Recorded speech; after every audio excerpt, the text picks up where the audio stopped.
Tonight, woman fronts court for alleged murder of mother and child. President visits inmates in Western Division. And consumers urged to shop wisely this festive season.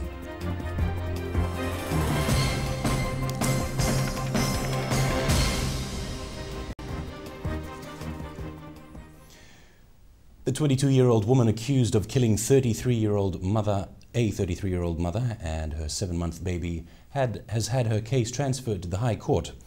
Priya Darshani appeared before Magistrate Penindalituidama at a special sitting in the Lautoka Magistrates Court this morning.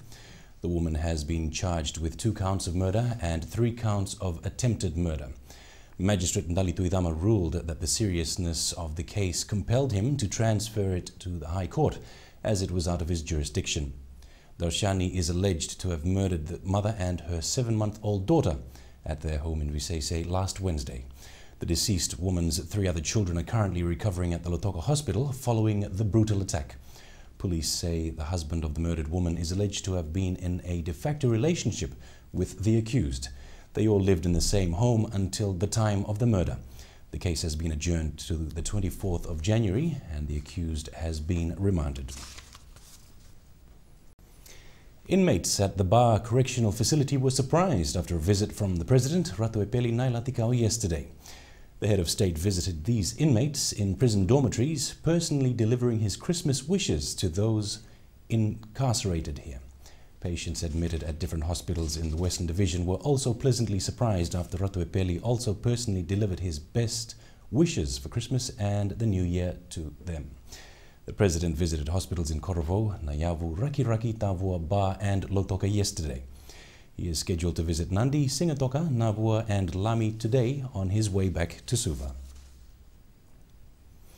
The Elections Office is planning to continue with the registration of Fijians residing overseas early next year. Attorney General Ayaz Syed Qayyum says that there is also possibility for registration officials to go back to New Zealand to redo this process. Andreu Bukailangi has the details. The Election Office is now planning the next phase of overseas voter registration. The first few months of next year has been earmarked to register Fijians who are living in Australia. All Fijian citizens have been encouraged to register, including those who may be overstaying in Australia. The first one is Australia. Australia, as you know, is quite a large country, but also a lot of Fijians do live there. Somebody asked me, will you register the overstayers? Yes, of course. As far as we are concerned, they're Fijian citizens. So whatever the immigration status is in the country where they are living at the moment, that's not our issue. Although they have completed the registration for Fijian in New Zealand, those who missed out may still have the opportunity to register. So Australia would be the big one. We've obviously learned from the experience in New Zealand. There may be an opportunity to go back to New Zealand to register some people who may have missed out. And then, of course, after that, as the PSJ has discussed briefly with us, that we're looking at UK and perhaps the west coast of North America.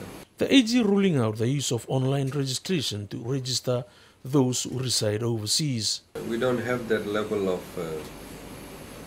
I suppose, IT sophistication and verification process to register people online, because there are obviously, as can be seen, people who are still not necessarily honest, because you have to ensure that the registration process is completely credible.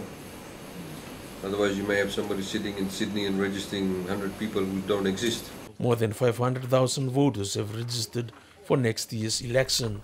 Fiji One News. The consumer watchdog is urging shoppers to be wary when buying groceries during this festive season. This comes as the Consumer Council has noticed the differences in the prices of frozen chicken in supermarkets. Council Chief Executive Pramila Kumar says while there is no shortage of chicken in the supermarkets, prices considerably vary between many shops. Consumers have been urged to shop wisely. Again, they have to do comparison shopping. We have already found that a chicken, crushed chicken number 15, found in just 2 different supermarkets next to each other, there was a price difference of 45 cents. So if consumers do comparison shopping, they will definitely save this Christmas. The Consumer Council's monthly price survey of chicken has seen more decreases than increases in price. While the price of chicken is not controlled, the Consumer Council says that the difference in prices may not vary much compared to the past. But this year around, particularly 2013, there has been a major drop in chicken price. But again, the drop is there, not necessarily for both the products, rooster and crest. There is price difference between the two, and I understand the price difference can be the cost of the feed. In the news ahead, Fiji National University opens new aquaponic farm.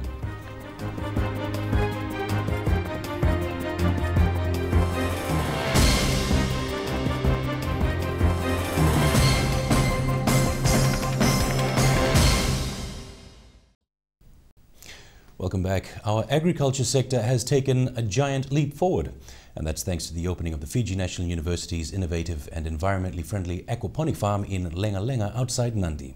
As Madhi Umbolaitamana reports, this will be the first of its kind in the country.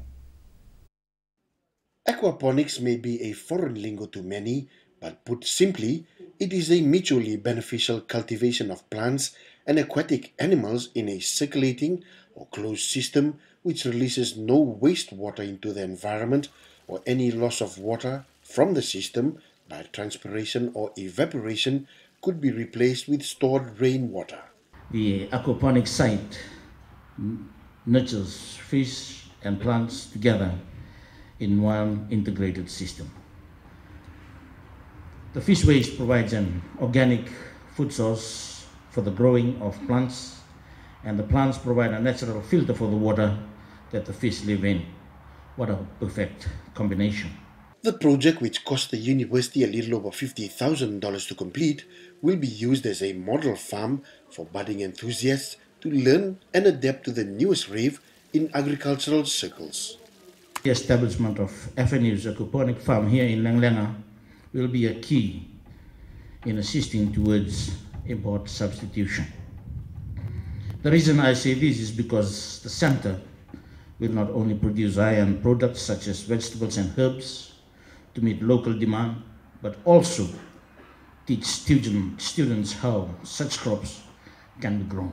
The growing techniques derived from the trade has been dubbed as one that will increase yield without having negative impacts like increased land clearing or chemical use. Aquaponics uses no herbicides, pesticides or hormones and utilizes 100% of the nutrients added, which makes it exceptionally efficient and as far as food security initiatives for the future goes, not only in the Pacific, but for the world over. Food security is one of our biggest challenges. And for all countries, particularly in the 21st century. Therefore, one of the key mandates of government is to ensure that the people have access to good, quality, and nutritious food. That is why Fiji needs to be more efficient in what we are already producing. Madhi Umbolaitamana, Fiji One News.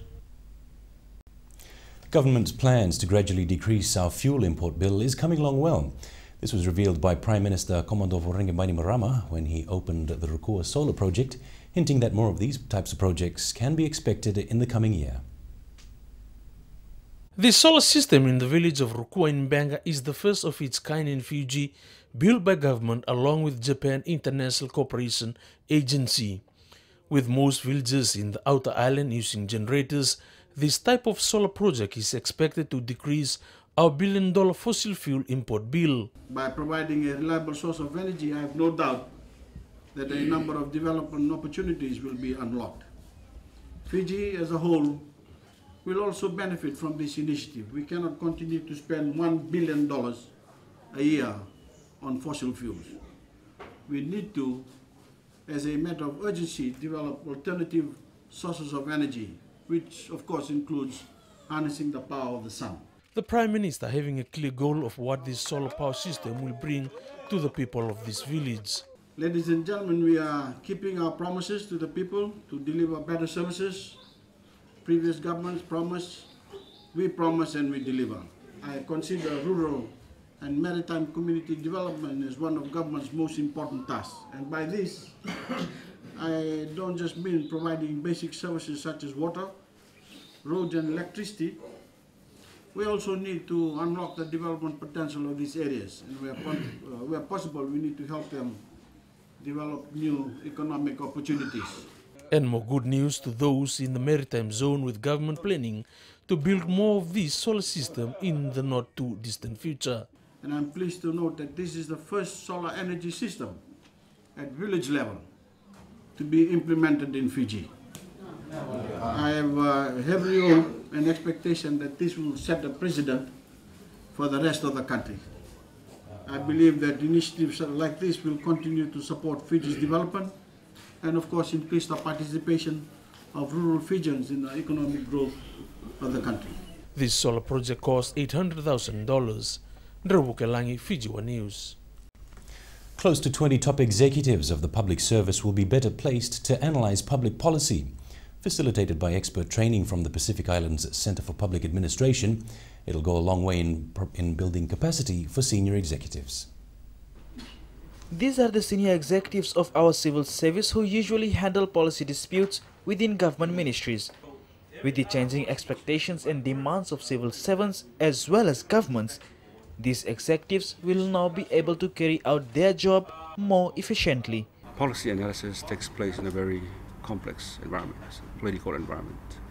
And of course, we have limited resources, limited time, and limited information.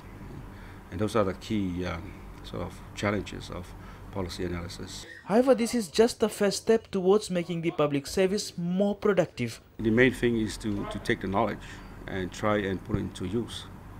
That's basically how we can improve, and they should be able to tell the difference from the work that they've done in the past and what they will do from now on, having that particular knowledge from the workshop. It's now up to these executives how they will replicate this into their daily work. We have seen the importance of getting hold of those who are going to benefit for the policy that you want to put in place, to be part of policy making. In most cases, policy are made from our level at the decision-making level, not even consulting those who are going to benefit. Such knowledge is considered critical in producing sound policy analysis for government in terms of decision-making. Haliteshtak, Fiji One News. Turning overseas, and at least 4 people are dead after a shooting at Manila's international airport. Among those killed are the mayor of a town in the southern Philippines and his wife. The official Philippines news agency reports the mayor had previously survived an assassination attempt. A young girl believed to be the niece of the mayor was also killed. Police say they believe the shooting was carried out by a lone gunman. An 18-month-old child is also among the dead. 5 other people have been seriously wounded in the attack. Ahead in sport, Albert Miller confirms he's still athletics president. And Ben Ryan confirmed to coach under-18 sevens team.